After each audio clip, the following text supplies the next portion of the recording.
They are the problem now, and that's just really sad. It's sick. So the people that are supposed to be coming here to help.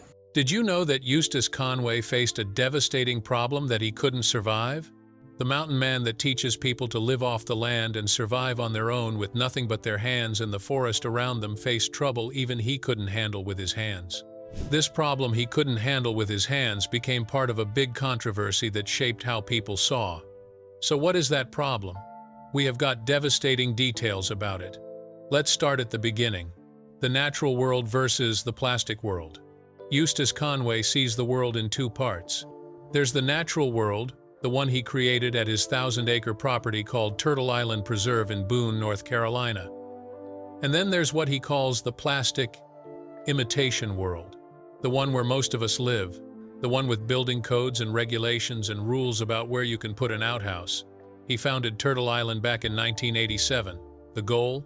To create a place where people could escape modern society and learn to live the way humans did hundreds of years ago.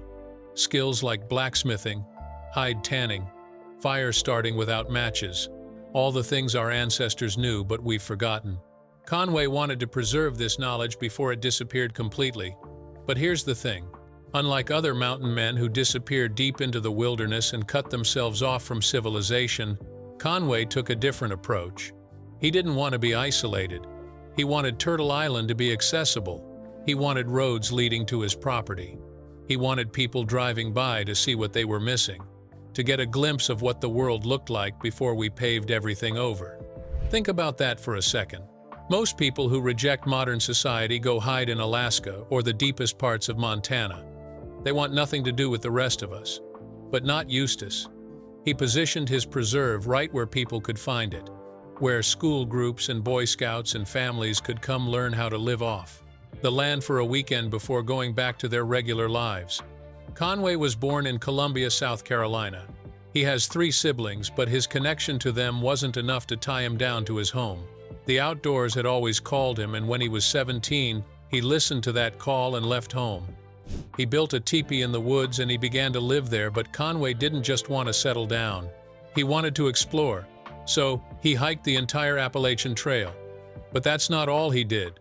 Conway also began to ride horses, and he claims to have set the world record of 103 days for crossing the United States on horseback from the Atlantic to the Pacific.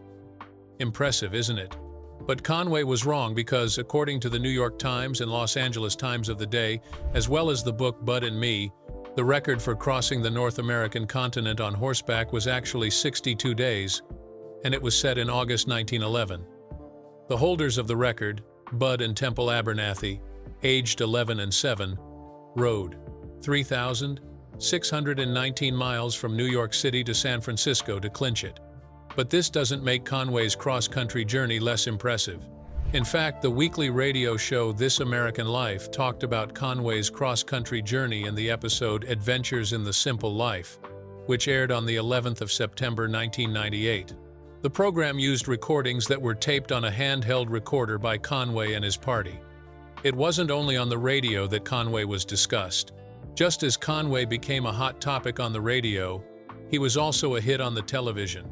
In 2003, a documentary film on Conway's life, Full Circle, a life story of Eustace Conway, was released, and it was directed by Jack Bibbo.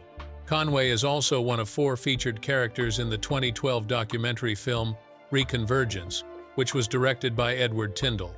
The interesting part in all of this? Conway hated television. No, he despised it, called it part of the problem with modern America.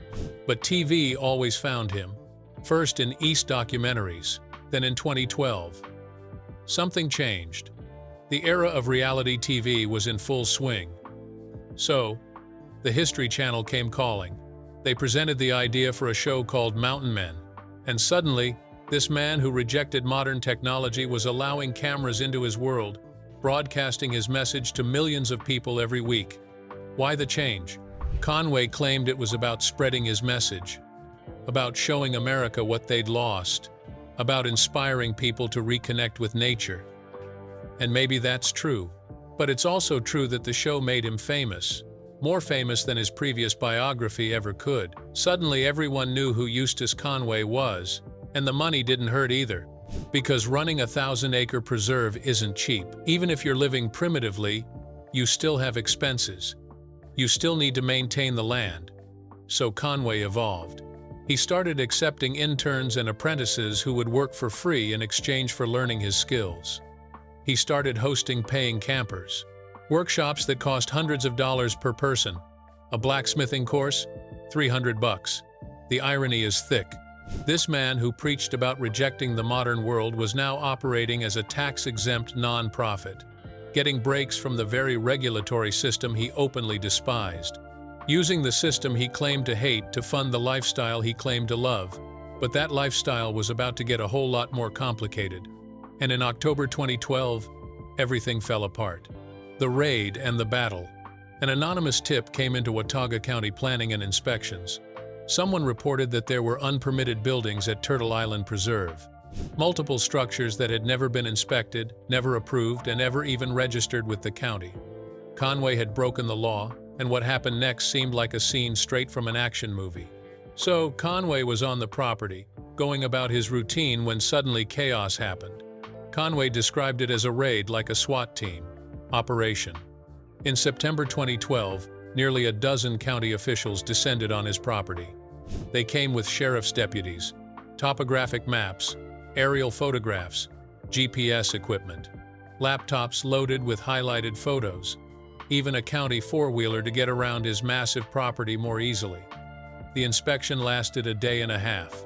When it was over, a firm hired by the county produced a 78-page report detailing every violation they found. Building codes, health codes, fire safety codes, the list went on and on. More than 20 structures on the property had been built without permits. There were cabins without electricity, outhouses without proper permits, buildings that lacked fire sprinklers and smoke detectors, septic systems that weren't up to code, electrical wiring that hadn't been properly inspected or engineered. Basically, the buildings on Conway's land were disasters waiting to happen. On the 17th of October 2012, County Attorney Stacey Eggers sent Conway a letter. The message was clear. You have three options: get permits and bring everything up to modern building codes, demolish the non-compliant buildings, or face criminal charges. A separate letter that same day ordered Turtle Island to cease and desist from offering food, lodging, and primitive camping activities. The preserve was shut down. After 26 years of operation, Eustace Conway was told he could no longer host visitors at his own property. He was now completely shut down. The way of life he had come to know burned away because of the government he tried so hard to get away from. Conway was furious, shocked. He called it a human rights violation, a witch hunt. He couldn't understand how this was happening. For over 2 decades, school groups and Boy Scouts had been coming to his property. Not a single health incident had ever occurred. None of the buildings had structural failures. Nobody had gotten hurt from faulty construction. But the county didn't care. Rules were rules, and Conway had broken a lot of them. So he fought back. In December 2012, he appeared before the North Carolina Building Code Council. He explained his vision, his mission, how forcing modern building codes onto primitive structures would destroy everything he'd built. The council members listened. They seemed sympathetic. They directed their staff to study the issue and find a solution. Then things got messy. Just days after that hopeful meeting with the Building Code Council, Conway was arrested. The charge? Second-degree trespassing on a neighbor's property. Margaret Palms, who lived next door, reported that Conway had entered her land after being told not to. He'd tied her gate shut so she couldn't leave, put posters all over her gates, mailboxes, and fences. The warrant stated he'd unlawfully and willfully entered her property. What was Conway doing? Conway was released with a written promise to appear in court. The document included a special instruction: do not threaten or harass Margaret Palms. Charges were eventually dismissed months later for insufficient evidence. But the damage was done. Conway's battle with the government was now public, and it was getting uglier. But something unexpected happened. People rallied around him. Supporters saw this as a property rights issue. Why shouldn't someone be able to do what they want on their own land? Why should the government dictate how you build structures that people voluntarily choose to use? It's not like Conway was forcing anyone to stay in buildings without smoke detectors. People came to Turtle Island specifically because it was primitive. Hate mails flooded in from people, and a petition on change.org demanding an exemption for Turtle Island structures gathered over 13,000 signatures. Libertarian groups got involved. The John Locke Foundation spoke out in support. Student groups at Appalachian State University organized protests and a 24-hour stand-in. They marched to the courthouse with signs reading "Loss of Property. Rights equals tyranny and free Turtle Island." The pressure worked. North Carolina legislators took notice. State Senator Dan Suchek spent 2 hours touring Turtle Island. He saw this as a property rights and personal freedom issue. Representatives Jonathan Jordan and Chuck McGrady got involved. They introduced House Bill 774. The bill proposed creating a new classification for primitive structures. Buildings used for educational and recreational camping purposes that weren't intended for permanent occupancy would be exempt from standard building codes. The structures just couldn't exceed 4,000 square feet and couldn't be occupied for more than 24 consecutive hours. Both the North Carolina House and Senate voted unanimously to pass the bill. Unanimously. In a divided political climate, everyone agreed that Conway deserved an exemption. On the 12th of June 2013, Governor Pat McCrory signed H. 774 into law. Conway had won. Turtle Island could reopen. The primitive structures were protected. The little guy had beaten the government. It made for a perfect storyline.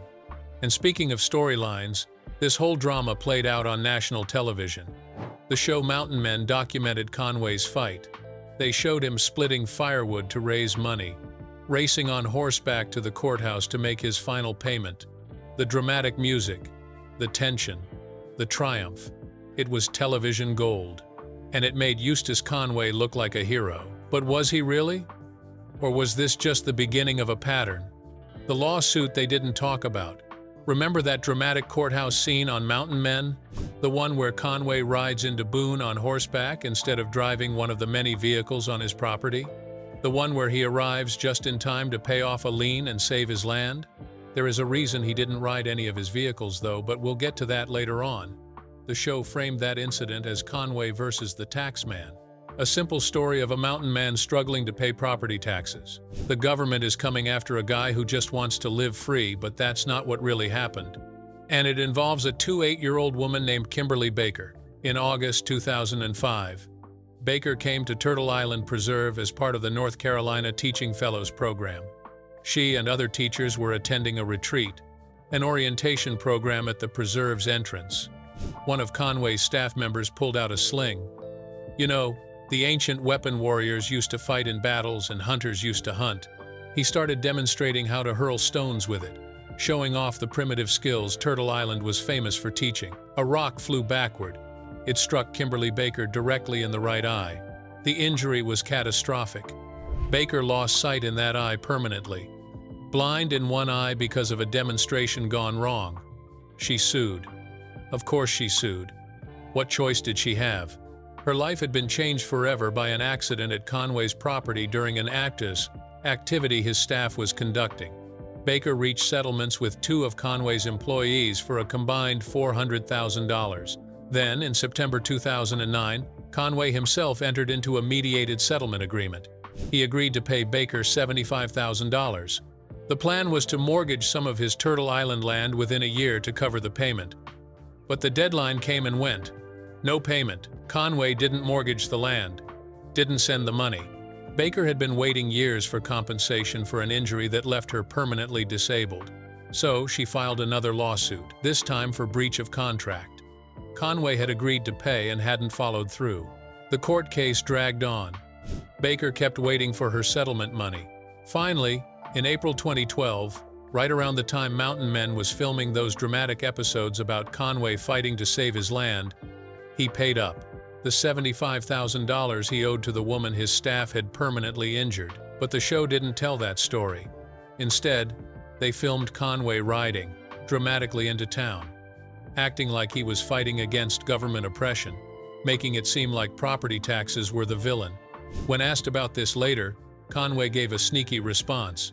He said his contract with the History Channel prevented him from commenting about the correctness of how events were portrayed. Then he added something interesting. He said reality shows are about building suspense and drama, and a lot of the life out here is not as dramatic as they want it or need it to be. In other words, the show was exaggerated, created storylines, made things more dramatic than they actually were. Conway knew this, admitted it, but he went along with it anyway. He even confessed something else. In his biography by Elizabeth Gilbert, Conway admitted that when he goes out in public, he deliberately tries to present himself as this wild guy who just came down off the mountain. He's aware it's largely an act. So, him not driving any of the vehicles is because he had the image of a wild mountain man he had to live up to. Think about that. The authentic mountain man, the last true American living primitively, the guy who rejected modern phoniness.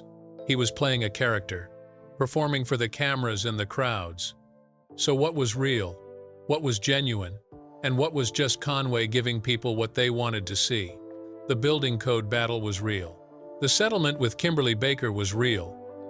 But how much of everything else was manufactured drama? How much was Conway staying in character for the show? These questions started to matter a lot more when Conway made his next controversial move. Because this time, it wasn't about building codes or lawsuits. This time, people's lives were potentially at stake. The conspiracy that shocked everyone. In September 2024, Tropical Storm Helene slammed into the southeastern United States. The storm was devastating. Western North Carolina got hit particularly hard. Towns flooded, roads washed out, power and communication lines went down, people died. Helene became the deadliest hurricane to hit the mainland United States since Hurricane Katrina in 2005. The official death toll for North Carolina eventually reached 103 people. Over 100 lives lost, families destroyed, communities wiped out. The response was massive. FEMA deployed its agents, and state and local emergency management worked around the clock. Volunteers poured in from across the country to help with rescue and recovery efforts. It was a tragedy of enormous proportions. But then, on the 5th of October 2024, Eustace Conway posted a video to his YouTube and Instagram pages, and what he said shocked a lot of people. Conway claimed that officials leading the response and recovery operations were preventing volunteers and donations from helping hurricane victims. He said, and this is a direct quote, "The people that are supposed to be coming here to help the Appalachian Mountains, they're actually, literally, killing people by keeping aid from getting to them. Killing people by blocking aid." That's what Conway alleged. He was accusing government officials of intentionally letting hurricane victims die. This was a serious accusation, one that could make people trust the government less, especially now that some people think governments are ineffective. But he didn't stop there. 2 weeks later, on October 19, Conway posted another video. This one was even more explosive. He claimed the official death count from Hurricane Helene was wrong, and he was just talking about a few numbers. He said the government was massively wrong and that the real number wasn't around 100, it was thousands higher. He accused the government and the news media of lying about the true impact of the storm. Conway said, "We've got piles and piles and piles of dead bodies.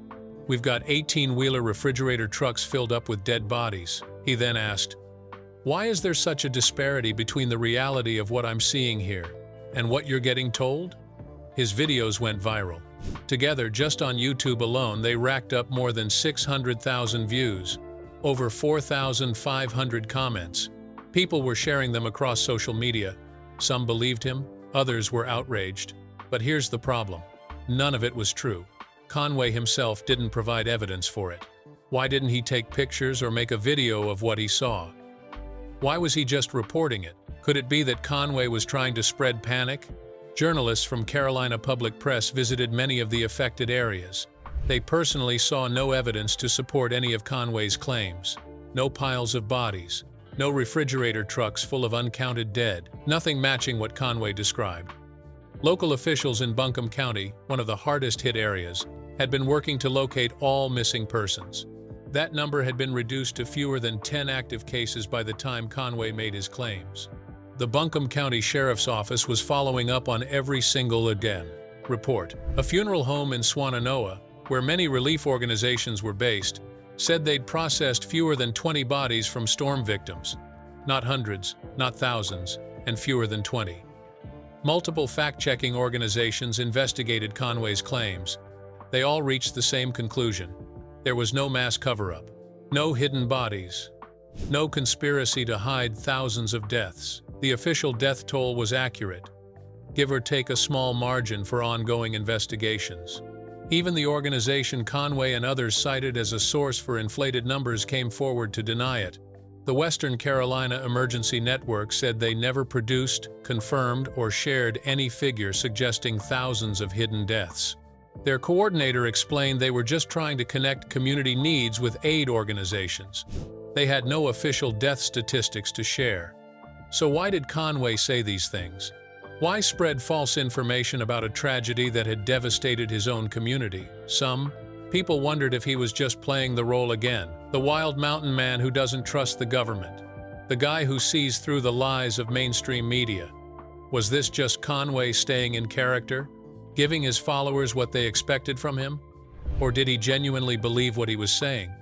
Had he bought into conspiracy theories circulating online? Theories that were making disaster response harder for everyone actually trying to help survivors? Either possibility is troubling. If Conway was performing, he was doing it at the expense of hurricane victims and relief workers. He was making their jobs harder by spreading distrust. If he genuinely believed the conspiracies, then he'd become the kind of person who prioritizes dramatic narratives over verifiable facts. And this wasn't his first brush with conspiracy thinking. In 2023, Conway had endorsed a presidential candidate named Shiva Ayyadurai. Ayyadurai is known for spreading anti-vaccine misinformation and false claims about COVID-19 in the 2020 election. The fact that Conway aligned himself with someone trafficking in conspiracy theories suggests this wasn't a one-time mistake. However, Conway wasn't the only that didn't trust vaccines. The vaccine issue is a pretty big one, with people becoming more distrusting of big pharmaceutical companies. Unfortunately, the misinformation about Hurricane Helene had real consequences. It made survivors' lives harder. It created additional chaos in an already chaotic situation. It undermined trust in legitimate relief efforts. It distracted from actual problems that needed solving. Government officials had to spend time debunking false claims instead of focusing on recovery. FEMA workers faced increased hostility based on rumors that weren't true. Volunteers encountered people who didn't trust them because they'd heard conspiracy theories like the ones Conway spread. The irony is painful. Conway built his reputation on authenticity, on teaching people to see the truth beyond modern society's deceptions. But when a real crisis hit his community, he became one of the people spreading deception. And through it all, Conway never apologized, never corrected his statements, never acknowledged that maybe, just maybe, he'd gotten it wrong. Instead, he doubled down. He kept the videos up, kept letting people share them, and kept allowing his platform and his reputation to amplify false claims about a tragedy that killed over 100 people. So, what do we make of this? Is Eustace Conway the authentic mountain man fighting against a corrupt system? Or is he someone who's gotten so caught up in his own mythology that he can't tell reality from performance anymore? But wait, there is something about Conway that not many people know. Despite leaving home to live in the woods, Conway didn't completely cut himself off from the society. This is what we mean. Did you know that Conway graduated from Appalachian State University with double bachelor's degrees in anthropology and English? It wasn't just that he graduated. He was named Most Outstanding Anthropology Senior. Even before attending university, he attended Gaston College Gastonia and is an alumni Ashbrook High School. His education also includes attending Camp Sequoia as a child and later as a counselor. So, looks like the wild man is not so wild after all. But you probably knew that by now. The future that might not happen. But wait, there's one more thing you need to know about Eustace Conway. Something that might change how you see all of this. He wants to retire. In 2019, Conway started talking openly about stepping back from Turtle Island, about finding people to take over his life's work, about admitting that maybe he can't do this forever. He's in his 60s now. He never married, never had kids, no heir to pass the preserve down to. The last American man, as Elizabeth Gilbert called him in her biography, might literally be the last. Conway he'd been trying to assemble a transition team, people who could inherit Turtle Island and continue his mission after he's gone. Young people who've been coming to the preserve for years. People he hopes understand what he was trying to build. But in interviews, Conway sounds discouraged, tired. He talks about working 18 hours a day for 32 years, about never taking a break, about sacrificing having a family for this dream. He's admitted to GQ magazine that he regrets not making time to settle down with a wife and kids, that it's still his greatest desire. But at 60+ years old, time is running out. So maybe that context matters. Maybe understanding that Conway is facing the end of his life's work without anyone to pass it to helps explain some of his choices. The desperate need to stay relevant, to keep Turtle Island in the public eye, to maintain his status as the mountain man people care about. Maybe that's why he went on reality TV despite hating television. Maybe that's why he plays up the wild man persona even though he knows it's partly an act. Maybe that's even why he spreads conspiracy theories that get him attention, even if that attention is negative. Or maybe, actually, you know what? I'm going to stop right there, because we think you need to sit with this for a minute. Eustace Conway is complicated. He built something remarkable at Turtle Island, a place where thousands of people learned skills that might otherwise have been lost, a refuge from modern life that genuinely helped people reconnect with nature and with themselves. But he also spread dangerous misinformation about a hurricane that killed over 100 people. He let a reality show frame a woman's permanent injury as just drama about property taxes. He admitted to performing a character while claiming to represent authentic living. So who is the real Eustace Conway? The visionary who preserved primitive skills and fought government overreach? Or the showman who'll say whatever keeps him in the spotlight, even if it means spreading conspiracy theories during a disaster? Maybe he's both. Maybe that's what makes this story so unsettling. You can dedicate your life to something meaningful and still make terrible choices. You can fight legitimate battles against bureaucratic overreach and also promote harmful misinformation. You can be authentic in some ways while performing in others. The controversies surrounding Eustace Conway don't have simple answers. They're not black and white. They're messy and contradictory, just like the man himself. But here's what we know for sure. Actions have consequences. Words have power.